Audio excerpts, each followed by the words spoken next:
ಶ್ರೀ ಗುರುಭ್ಯೋ ನಮಃ. ಆತ್ಮೀಯ ಶ್ರೀ ಬಸವೇಶ್ವರ ಜ್ಯೋತಿಷ್ಯ ಯೂಟ್ಯೂಬ್ ಚಾನೆಲ್ನ ಪ್ರೀತಿಯ ವೀಕ್ಷಕರೇ, ಅಕ್ಟೋಬರ್ ತಿಂಗಳ ಮೇಷ ರಾಶಿಯ ಮಾಸಿಕ ಭವಿಷ್ಯವನ್ನು ನಾವು ನೋಡ್ತಾ ಇದ್ದೀವಿ. ಅಕ್ಟೋಬರ್ ತಿಂಗಳಲ್ಲಿ ಪ್ರಥಮವಾಗಿ ನವರಾತ್ರಿ ಹಬ್ಬ ಬರ್ತಾ ಇದೆ, ವಿಜಯದಶಮಿ ಹಬ್ಬ ಬರ್ತಾ ಇದೆ. ತಮ್ಮೆಲ್ಲರೂ ಕೂಡ ಶರನ್ನವರಾತ್ರಿಯ ಆರ್ಥಿಕ ಶುಭಾಶಯಗಳನ್ನು ಕೋರುತ್ತಾ, ಜೊತೆಗೆ ವಿಜಯದಶಮಿ ಹಬ್ಬದ ಆರ್ಥಿಕ ಶುಭಾಶಯಗಳನ್ನು ಕೋರುತ್ತಾ ಗ್ರಹಗಳ ಪರಿವರ್ತನೆಯನ್ನು ನಾವು ನೋಡ್ಕೊಂಡು ಬರೋಣ.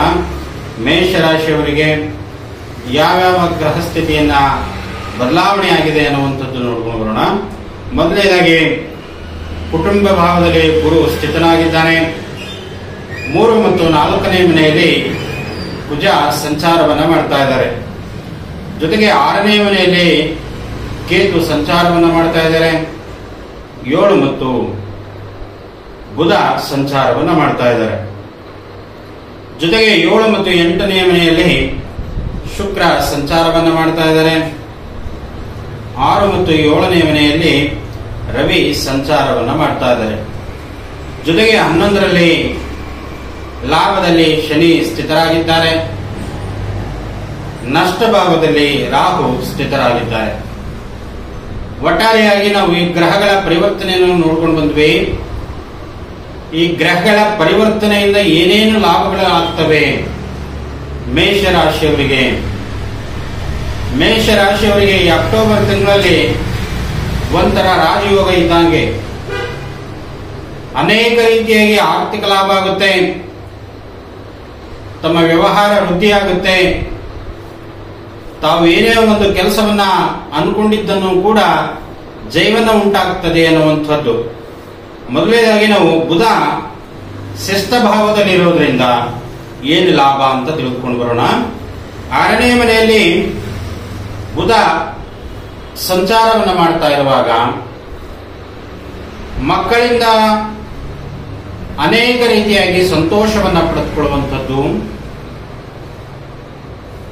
ತಮ್ಮ ಮಕ್ಕಳು ಶಾಲೆಯ ಶಿಕ್ಷಣದಲ್ಲಿ ಉತ್ತಮವಾಗಿ ಬರುವಂಥದ್ದಕ್ಕೆ ತಂದೆ ತಾಯಿಗಳಿಗೆ ಉತ್ತಮ ಸಂತೋಷವನ್ನ ತಾವು ಕಾಣ್ತೀರಾ ಅಂತ.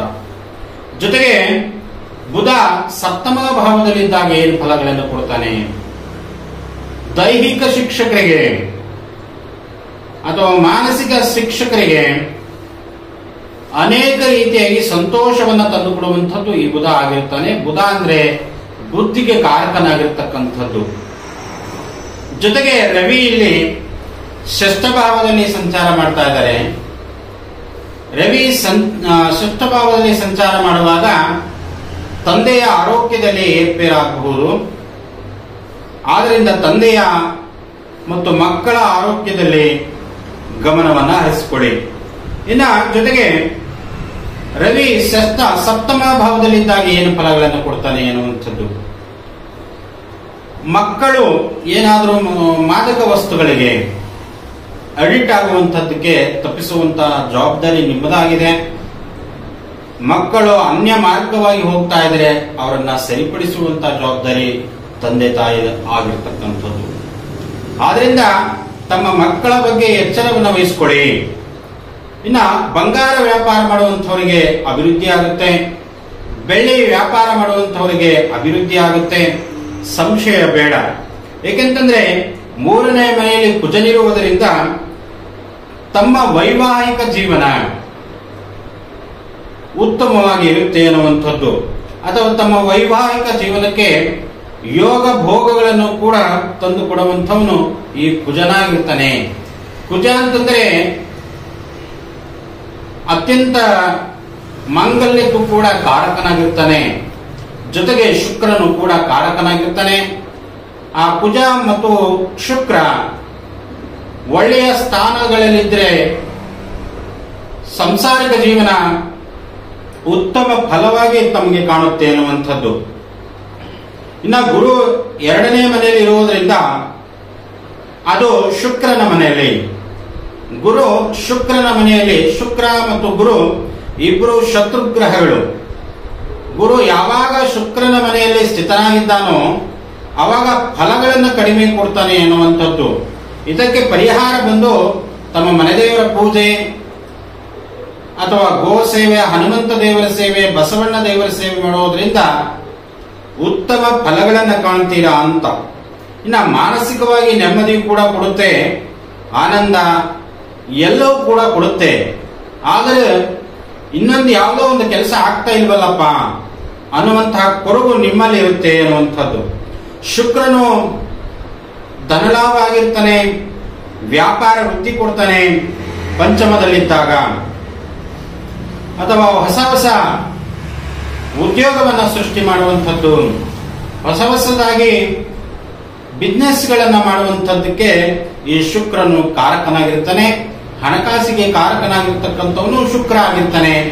ತಮ್ಮ ಹಣಕಾಸಿನ ವ್ಯತ್ಯಯದಲ್ಲಿ ಆ ಕಡೆನೂ ಕೂಡ ಗಮನವನ್ನು ಹರಿಸಿಕೊಳ್ಳಬೇಕು. ಇನ್ನ ಅಷ್ಟಮ ಭಾಗದಲ್ಲಿ ಶುಕ್ರ ಇರುವುದರಿಂದ ಏನೇನು ಸಾಂಸಾರಿಕ ಸುಖ ಕೊಡ್ತಾನೆ, ಕಾರ್ಯ ಸ್ವಲ್ಪ ಕುಂಠಿತ ಮಾಡ್ತಾನೆ. ಸಾಂಸಾರಿಕ ಸುಖ ಕೊಟ್ಟು ಕಾರ್ಯ ಸ್ವಲ್ಪ ಕುಂಠಿತವನ್ನ ಮಾಡ್ತಾನೆ, ಆ ಕಡೆನೂ ಕೂಡ ಗಮನವನ್ನು ಹರಿಸಿಕೊಳ್ಳಿ. ಇನ್ನ ಲಾಭ ಭಾವದಲ್ಲಿ ಶನಿ ಪರಮಾತ್ಮ ಸ್ಥಿತನಾಗಿರುವುದರಿಂದ ಏನೇನು ಲಾಭಗಳು ಅಂತಂದ್ರೆ ಕಬ್ಬಿಣ, ಲೋಹ, ಸಿಮೆಂಟು ಮತ್ತು ಹಾರ್ಡ್ವೇರ್ ವ್ಯಾಪಾರಸ್ಥರಿಗೆ ಉತ್ತಮ ಫಲವನ್ನು ಕೊಡುವಂತವನು ಈ ಶನಿ ಆಗಿರ್ತಾನೆ, ಶನಿ ಪರಮಾತ್ಮನಾಗಿರ್ತಾರೆ.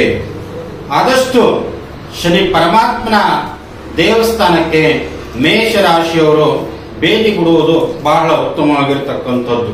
ಇನ್ನ ನಷ್ಟಭಾವದಲ್ಲಿ ರಾಹು ಸ್ಥಿತನಾಗಿರುವುದರಿಂದ ಮೇಷರಾಶಿಯವರಿಗೆ ಅವಾಗವಾಗ ಸರ್ಪದರ್ಶನ ಆಗುತ್ತೆ. ಆ ಸರ್ಪ ದರ್ಶನದಿಂದ ನೀವು ಗಾಬರಿ ಪಡುವಂತ ಅವಶ್ಯಕತೆ ಇಲ್ಲ. 3 ಮಂಗಳವಾರ ಅಥವಾ 9 ಮಂಗಳವಾರ ತಾವು ಆ ನಾಗದೇವತನಿಗೆ ಹಾಲನ್ನು ಹಾಕಿ ಹಾಲಿನ ಅಭಿಷೇಕವನ್ನು ಮಾಡಿದ್ರೆ ತಮಗೆ ಆ ಸರ್ಪದೇವರ ದರ್ಶನ ಕಡಿಮೆ ಆಗ್ತಾ ಇರುತ್ತೆ ಎನ್ನುವಂಥದ್ದು.